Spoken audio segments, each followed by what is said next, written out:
Third आई activation के लिए जो बोला जा रहा है, देखिए एक बात बहुत महत्वपूर्ण भी है कि आजकल जो है यूट्यूब पर मीडिया में लोग इस प्रकार के दावे कर रहे हैं कि थर्ड आई एक्टिवेशन किया जाता है।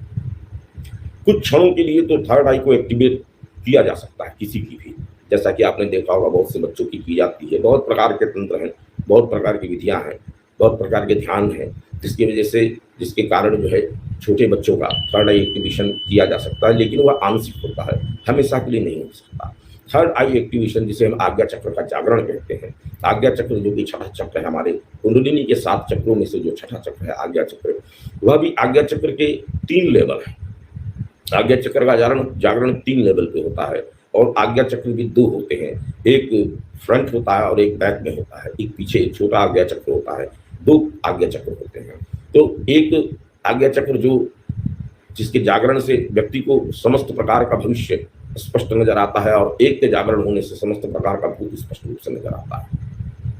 जो बैक का आज्ञा चक्र है वह भूतकाल की स्मृतियों को और भूतकाल की घटनाओं को देखने की क्षमता रखता है, और जो आप सामने का आज्ञा चक्र है वह जो है भविष्य को वर्तमान को देखने की क्षमता रखता है। तो थर्ड आई एक्टिवेशन जैसा जो लोग कोर्स बता रहे हैं, मैं इसे गलत मानता हूँ, क्योंकि कोई भी व्यक्ति स्वयं के प्रयास के बिना, स्वयं साधना किए बिना, स्वयं के मेहनत के बिना किसी का थर्ड आई एक्टिवेट नहीं किया जा सकता है। और किया भी जा सकता है तो आंशिक रूप से किया जा सकता है, पारिस्थितिक रूप से किया जा सकता है, और ये विशेष करके केवल 15 से 13 वर्ष के कम उम्र के बच्चों का ही किया जा सकता है। इस नाम पर बहुत लोगों ने लूट मचा रखी है थर्ड आई एक्टिवेशन के नाम पर, जबकि ये थर्ड आई एक्टिवेशन यदि आपको करना है तो विधिवत रूप से कुंडलिनी की साधना कीजिए। थर्ड आई एक्टिवेशन का सबसे सरल सूत्र जो है वह त्राटक है। यदि आप थर्ड आई एक्टिवेशन करना चाहते हैं तो इसका सबसे सरल सूत्र त्राटक है। त्राटक का विधिवत अभ्यास, इसका विधिवत अभ्यास एक विशेष विधि है त्राटक की। त्राटक का अर्थ केवल इतना ही नहीं होता है कि आप केवल किसी एक बिंदु पर लगातार घंटों अपनी आंखें फाड़े देखते रहें और इसे आप त्राटक कहें, जबकि ऐसा नहीं है। त्राटक के 2 प्रकार हैं, एक अतरंग त्राटक है, एक बहिरंग त्राटक है। बहिरंग त्राटक और अतरंग त्राटक दोनों एक दूसरे से जुड़ा हुआ है। बहिरंग त्राटक का अभ्यास करने के बाद अतरंग त्राटक पर अभ्यास करना पड़ता है, साधना पड़ता है। जब साधक बहिरंग त्राटक और अतरंग त्राटक दोनों को सिद्ध कर लेता है तो उसकी थर्ड आई एक्टिवेशन जैसी स्थिति पैदा हो जाती है, वहां से प्रारंभ हो जाता है।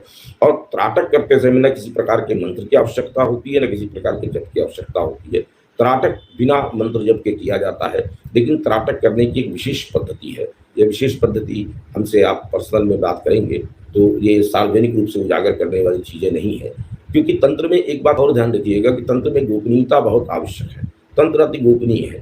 प्रत्येक प्रकार के तंत्र को, सभी प्रकार के ज्ञान को कोई यूं अगर सार्वजनिक कर दिया जाएगा तो इससे बड़ा भयंकर परिस्थितियां पैदा हो सकती है। इसीलिए गोपनीयता का पालन सभी को करना चाहिए और पर्सनल तौर पर ही इन चीज़ों को लेना चाहिए और उसको उपयोग भी करना चाहिए।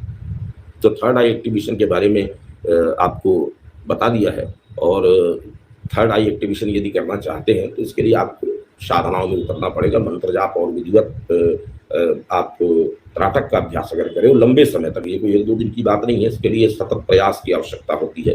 करत करत अभ्यास के जन्म की होत सुजान, रसरी आवत जाति शिल पर होत निशान।